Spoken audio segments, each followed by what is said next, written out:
stations. Attention, all districts. A 5-alarm fire. 5 bells. Move in immediately. That's it. Let's roll. Let's go. Firefighters.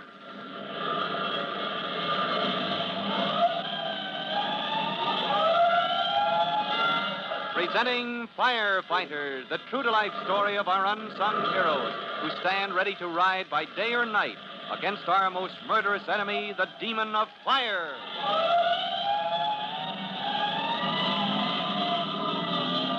In just a minute, we'll meet Chief Cody and Jimmy Collins down at the corner where the Chief and Tim Collins' younger brother have gone to buy ice cream for the evening meal at the Collins' home. Inside the store is Jimmy's rival, Whitey Williams. But before the boys get together, here's a message.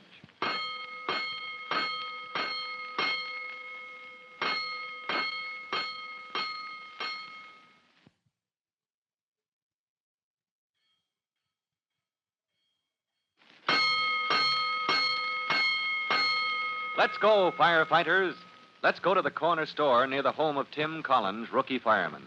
Chief Cody and Jimmy Collins, Tim's 14-year-old brother, are on their way to buy ice cream, the Chief's contribution to the evening meal he's been invited to share with the Collins family. Just a moment ago, you remember, the Chief remarked, Jimmy, something's bothering you, I know. And from something you said, I wonder if what's wrong is the Firefighters Brigade. Huh? Well, gosh, how did you know? Is it the brigade, Jimmy? Yeah. Yeah, it is. Now you're getting me all upset.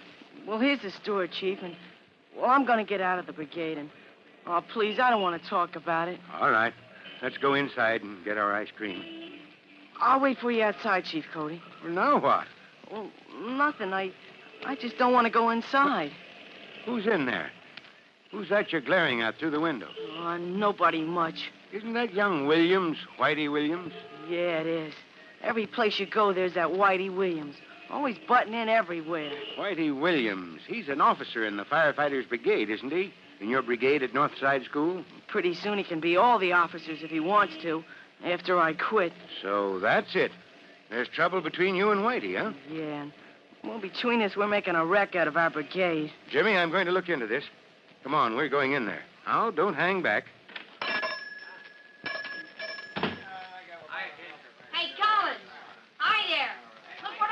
Oh, there he goes again. Look what I got. Look what I'm doing. Listen to me. Now, Jimmy, let's keep the peace. Well, hello, Whitey. What have you got in that paper bag? Look, whole bag full of carbon dioxide. Mrs. Harvey gave me a whole bag full to pack my ice cream in. Carbon dioxide? You mean that bag is full of gas? Gas, nothing. You feel that bag, Collins. It's packed solid. Gee, did I say hello, Chief Cody? Hello, son. Sometimes I forget. I get so busy talking about something. Oh, what do you mean, carbon dioxide? That bag is full of dry ice. That's all Mrs. Harvey gave you. Gee, Collins, don't you know anything? Well, sure I do. What do you mean, don't I know anything? Well, gee, any dope knows dry ice is carbon dioxide. Oh. Look, next time the Firefighters Brigade has a meeting, I'm going to bring some dry ice. Look, when we have our brigade assembly at Northside School, we can show them how total flooding works. Well, listen, we got our plans all made for that assembly. We're going to put on a play. Oh, what's an old play? All that stuff about fire prevention. Well, who cares about floods? We're the Firefighters Brigade. Floods? I said total flooding. Gee, I bet you don't even know what that means. You don't even know what you're saying. I do, too, know what I'm saying. It's you that don't know what you're talking about. Look, I always know what I'm talking about. Listen, you do not. You said Mrs. Harvey gave you that whole bag of dry ice to pack your ice cream in. Sure I did. Sure she did. How does that prove I don't know what I'm saying? Well, listen, then. Where's your ice cream? Huh? All that dry ice, and you forgot to pack the ice cream in it. Oh, gee. Same as always. You were going to get all the way home before you remember what you came to the store for in the first place. Oh, gee. Mrs. Harvey, look, I'm supposed to get a pint of vanilla and a pint of strawberry, and I forgot. What a dope. We'd better let him finish his business before we go back to the counter and add to the confusion. I always know what I'm talking about, he says. Huh. Well, maybe he does, Jimmy, in a way. Huh. Instead of our fire prevention play, he wants to get up in assembly and talk about floods and dry ice. Not floods, Jimmy. He said total flooding. Well, what's a big flood got to do with dry ice? Well, total flooding, Jimmy, that's a system for putting out fires with carbon dioxide. You mean he does know what he's talking about? Oh, gee. Hey, maybe I should find out about that. I have a hunch you're going to, son. Didn't he say he's going to explain it to the Firefighters Brigade? Yeah, and ruin another meeting. Oh, golly, Chief, you ought to see what that Whitey Williams does to our meetings. That's why I've just got to get out of the brigade. Chief Cody tries to pass it off, but he realizes that Jimmy Collins is really determined to drop out of the Firefighters Brigade at Northside School. And later that evening, he talks it over with Jimmy's brother, Tim Collins, of the fire department. Collins, I don't like this. I don't like it at all. Well, neither do I. But Mom and I are grateful for one thing, Chief. Yeah? What's that?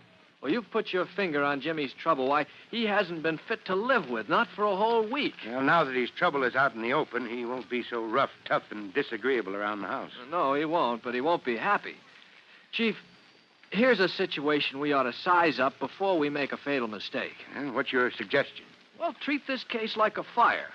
Drop in at the next meeting of the brigade, size up the situation, and then work out some way to clear it up before Jimmy and Whitey Williams have a chance to wreck the brigade between them. And so a few days later, at the next meeting of the Firefighters Brigade at Northside School, two distinguished visitors are seated in the back of the room. Quiet! Quiet! Any questions you can ask Whitey later. Collins. Yes, Chief. This Williams kid, he knows his stuff. He certainly puts it across like a college professor. Sure does. All right, Whitey. Is that quiet enough for you? Okay. Now, as Jimmy said, any questions, come on up and I'll tell you afterwards. Now, just to finish what I just explained to you, this total flooding system, it goes off when there's a fire. It floods the whole place with carbon dioxide gas, and the fire can't breathe, so it goes out. The fire can't breathe. Hey, that's pretty good. Well, Whitey knows his stuff, all right. Well, thanks, Whitey, for taking so much time to tell us all that. Give me good old water any time. Water, that's the way to put out fires. And now, next on the list is... What do you mean, water? Listen, you're through. I am not. I got the floor. Well, all right, go ahead. But next time you get through, you be sure you sit down. You wasted so much time already, we can't... Look, Jimmy says good old water. That's the way to put out a fire.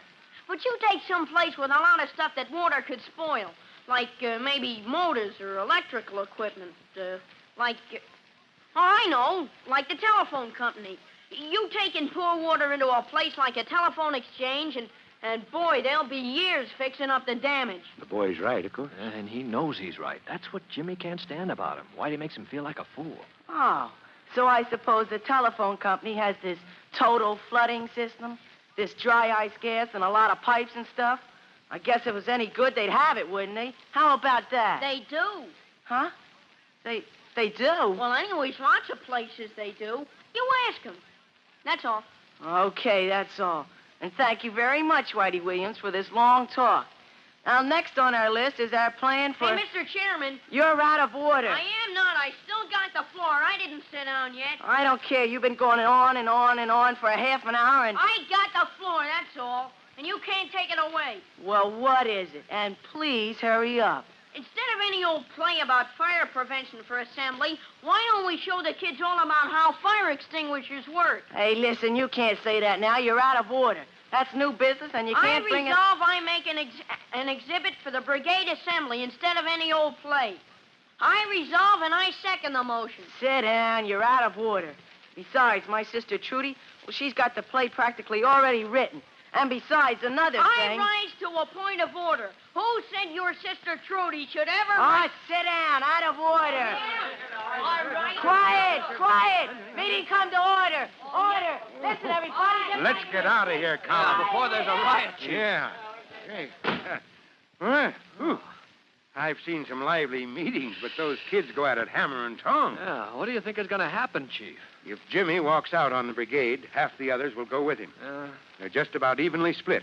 So many for Jimmy, so many for Whitey Williams. And the pity of it is they're both good kids.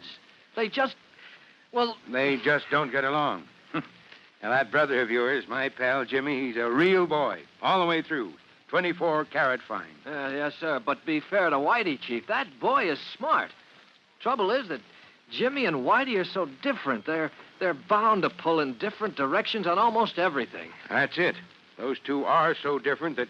And they're bound to tear the brigade in two. No, Colin, no. They're so different that they're bound to work together. like your own right and left hand. Oh, hey, now, Now, Chief. you don't believe it? All right, Collins, watch me prove it. Tim Collins looks at Chief Cody as if his commanding officer had promised to pull a white rabbit out of his fire helmet, because it looks impossible to save the Firefighters Brigade at Northside School by making peace between Jimmy Collins and Whitey Williams. But Chief Cody has his own way of getting what he wants, and maybe you'll know his plans when you hear our next true-to-life episode of The Firefighters. In just a moment, Chief Bob Cody will tell you, boys and girls, how you can help the firefighters in your own town. But first, here's a message you ought to hear.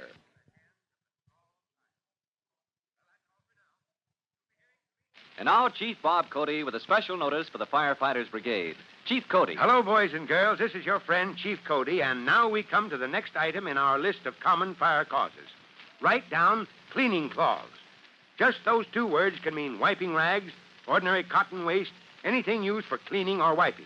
Remember, they're dangerous. Most dangerous when there's dampness, unless you keep them in a metal container. It's hard to believe, but cleaning cloths can start a fire by spontaneous ignition. Well, that's all, and goodbye for now. Fire Chief Cody and the young rookie fireman Tim Collins will be back on the same station the next time you hear... That's it. Let's go!